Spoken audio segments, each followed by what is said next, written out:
questions to think about. Why do we rely so strongly on categories and concepts when we engage in induction? Is this something specific to inductive reasoning, or is this more representative of higher order thinking in general?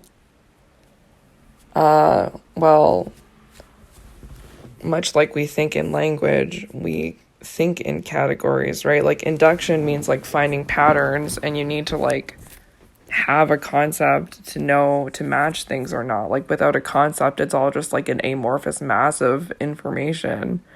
So to predict the future from the past, you need to like put labels and categories on to the past, so you can, and then put labels and categories onto the future, and then compare them to see or the present, and compare them to see how similar they are.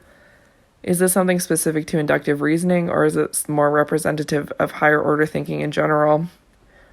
I mean, it seems like we use categories and concepts when we think in general. Take a look at your own thinking and examine whether or not you rely on heuristics like representativeness. Do you find that you tend to base inferences and predictions on concepts you are familiar with? Do you tend to judge people and things according to the categories you think they are most representative of? Okay. Do you find that you tend to base inferences and predictions on concepts you are familiar with?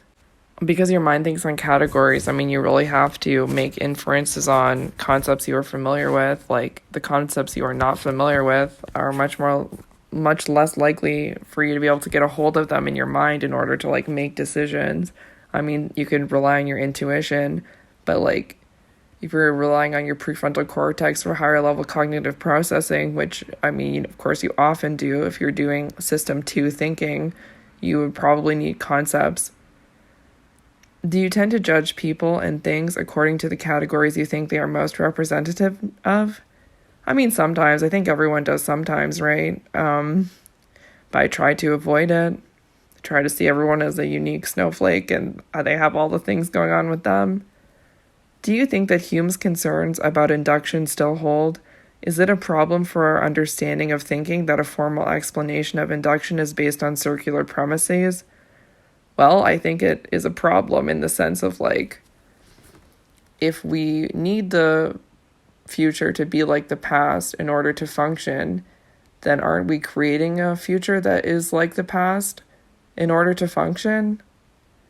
Like, if I'm attracted to unhealthy partners and I'm attracted to someone, and in the past, if I was attracted to someone and they were unhealthy, and then I'm attracted to someone in the present, I'm going to assume that they're an unhealthy partner. But then I'm just like, reinstating that dynamic. Like, I'm assuming the dynamic. Like, there's no room for change. Like, you need emeralds to be able to be blue if they are blue, right? If you define an emerald as just something that's green, you'll never find anything else. So, like, if I'm assuming all men I'm attracted to are unhealthy partners, and a healthy partner comes along, I'll still assume they're unhealthy. So, maybe as opposed, like, we're living our life in a circular way if we're basing our predictions on circular premises. And again, that can be a problem. Because luckily the highest probability thing doesn't always occur, and sometimes low probability good things occur, and you need to be, like, open to them and conscious of them.